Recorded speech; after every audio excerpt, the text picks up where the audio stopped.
जय हिंद दोस्तों, मेरा नाम सब इंस्पेक्टर अर्चना तिवारी है। आशा करती हूँ कि आप सब स्वस्थ हैं और आप सबकी तैयारी बहुत अच्छी चल रही होगी।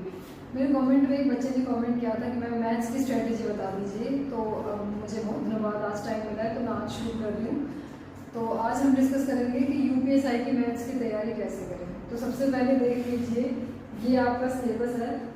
किसी भी एग्जाम की तैयारी शुरू करने से पहले सबसे पहले आपको उसका सिलेबस लिखना है। वो कोई भी सब्जेक्ट हो, जैसे यूपीएसआई में 4 सब्जेक्ट हैं, मैथ्स, रीजनिंग, जीएस, हिंदी। आपको इन चारों सब्जेक्ट को लिखना है और अपने टेबल के आगे लगा देना, ठीक है। अब ये आपका सिलेबस है। आपको अब मैं इसके लिए आपको टीचर जो बताना चाहती हूँ, या एक एग्जाम्पल पे है मोहित सर, और रोजगार के चैनल पर नीरज कुमार सर की प्लेलिस्ट है, 126 वीडियो है। जिस भी टीचर से आप पढ़ रहे हैं, जिस भी टीचर का आपको अच्छा लग रहा है, आप वहाँ से अपने कॉन्सेप्ट क्लियर कर सकते हैं। जो मेन चीज़ है कि आपको कॉन्सेप्ट क्लियर होना चाहिए। जिस भी टीचर का आप समझ आ रहा है वहाँ से पढ़िए। और ऐसा कोई आपको स्ट्रिक्टली एक ही टीचर को फॉलो करना है, ऐसा कोई रूल नहीं है। अगर हो सकता है आपको 2 चैप्टर किसी और टीचर का अच्छा लग रहा हो, 1 चैप्टर आपको किसी और टीचर का अच्छा लग रहा हो, तो वो आप अपने कंफर्ट के हिसाब से स्विच कर सकते हैं कि मुझे तो इस टीचर का ये चैप्टर ज़्यादा अच्छा लगा है, मैंने ये वहाँ से कर लिया। इस हिसाब से आप कर सकते हैं, इसमें कोई बुराई नहीं है, ठीक है। ये तो मैंने अपने हिसाब से आपको टीचर बता दिए हैं। अगर आपको ये टीचर सही लग रहे हैं, आप इनसे पढ़िए। आप जिससे पढ़ रहे हैं उनसे पढ़िए, या आपको जो अच्छा लगे आप उनसे पढ़िए। मेन चीज़ है कि आपका सिलेबस पूरा होना चाहिए, ठीक है। अब आ जाइए कि आपने सिलेबस कर दिया, अब आपको प्रैक्टिस कहाँ से करनी है।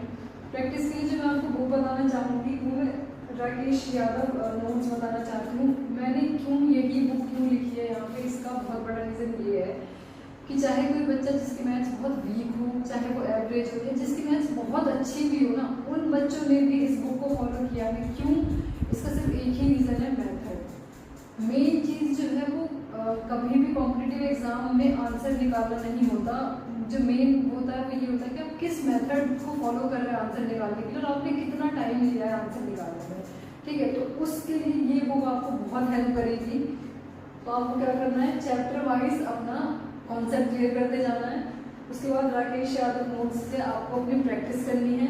अब आपने यूट्यूब से कॉन्सेप्ट भी क्लियर कर लिया, आपने मुझसे प्रैक्टिस भी कर ली। अब आपको ये देखना है कि क्या आप टाइम लिमिट में चीज़ें कर पा रहे हैं या नहीं। इसके लिए आपको क्या करना है कि टेक्स्ट बुक पे टॉपिक वाइज करके क्विज होती है, वहाँ पे मतलब 10-10 क्वेश्चन होते हैं एक एक टॉपिक के।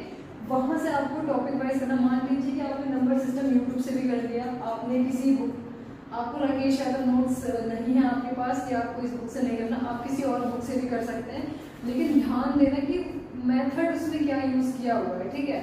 अब आ जाइए कि आपने यूट्यूब से भी कर लिया, बुक से भी लगा लिया, लेकिन आपको ये तो नहीं पता है कि आप कितने टाइम लिमिट में कर रहे हैं।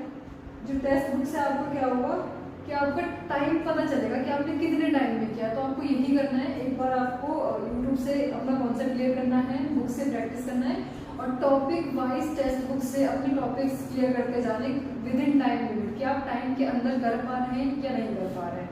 इसके बाद अब आपने मान लीजिए सारे चैप्टर लगा लिए, सारे चैप्टर प्रैक्टिस भी कर लिए। उसके बाद आपने एक एक चैप्टर करके टेक्स्ट बुक से टॉपिक वाइज भी कर लिया। अब आपको देना है सेक्शनल वहाँ पे, ठीक है। इस स्ट्रेटेजी के साथ देखना आपकी पूरी मैथ्स आपको पता चल जाएगा कि आप कितने टाइम में कर पा रहे हैं, कितना आपका कवर हुआ है, कितना आपका रह गया है।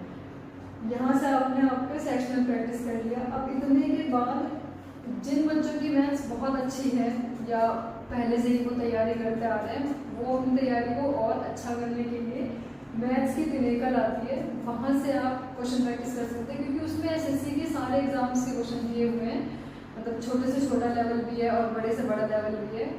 आप वहाँ से प्रैक्टिस कर सकते हैं। अब मैं आपको प्रीवियस ईयर जो बताना चाहती हूँ वो मैं किरण की प्रीवियस ईयर बताना चाहती हूँ। ये बुक मेरे पास थी मेरे टाइम पे। इसमें मेरे से पुराने वाले बैच के पेपर हैं, आप अपडेटेड लेंगे तो उसमें हमारे बैच का भी पेपर मिलेगा।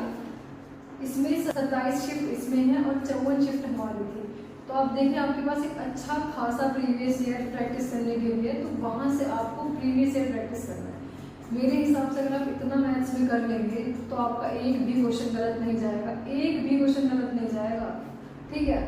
अब मैं आपको बता दूँ, जो हमसे पुराने वाले बैच का पेपर आया था वो कॉन्सेप्चुअल था थोड़ा सा, लेकिन जो हमारा पेपर आया था वो बहुत ज़्यादा कैलकुलेटिव था।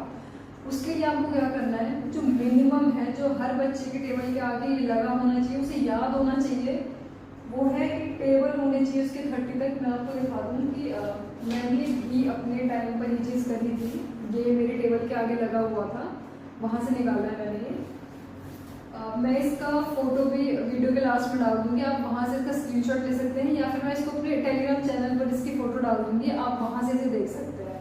देख लीजिए आप एक बार, ठीक है। तो आपको क्या करना है कि 1 से 30 तक टेबल याद होनी चाहिए, 100 तक स्क्वायर याद होने चाहिए और 30 तक क्यूब्स याद होने चाहिए। अब मैं आपको एक बहुत अच्छी चीज़ बताने वाली हूँ, ध्यान से सुनना। अब आपने ये सब याद तो कर लिया एक बार, लेकिन हमें याद नहीं रहता जब तक हम इसकी प्रैक्टिस नहीं करते हैं।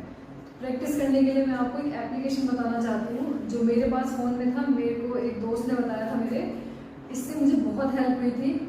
तो ये एप्लीकेशन है, ये मैथ ट्रिक करके आपको प्ले स्टोर पर मिल जाएगी, आपको वहाँ से डाउनलोड करना है और वहाँ से आपको अपनी कैलकुलेशन की प्रैक्टिस करनी है। अब जब भी आप 2 मिनट 3 मिनट आपको जितना भी टाइम मिल रहा है, आप वहाँ से अपना कैलकुलेशन प्रैक्टिस कर सकते हैं। अगर आपने इतना कर लिया ना मैथ्स के लिए, तो आपका एक भी क्वेश्चन गलत नहीं जाने वाला है, मोर देन इनफ है। बट इतना शिद्दत से करना, आप जो बुक फॉलो कर रहे हैं, आप उस बुक को ही 3 बार करिए, 4 बार करिए। आपने 5-6 वीडियो देख ली स्ट्रैटेजी की, मैथ्स की स्ट्रैटेजी की, आपने उसकी भी बुक मंगा ली, आपने उसकी बुक मंगा ली, ऐसे मत करिए, ठीक है। आप जो बुक फॉलो कर रहे हैं आप वो फॉलो कर सकते हैं, नहीं आप कर रहे हैं तो आप इस स्ट्रैटेजी को, अगर आपका मन है तो आप इसे फॉलो कर सकते हैं, ठीक है। नहीं है तो आप जिस बुक से पढ़ रहे हैं आप उससे पढ़ते रहिए, उसी बुक को लगाना है आपको लास्ट तक। बाकी ये यहाँ से आप अपने मॉक प्रैक्टिस कर सकते हैं टेक्स्ट बुक से। इतना अगर आपने कर लिया ना तो आपके मैथ्स के स्कोर कोई नहीं रोक सकता और बहुत आराम से आप फुल स्कोर करेंगे उसमें। Thank you.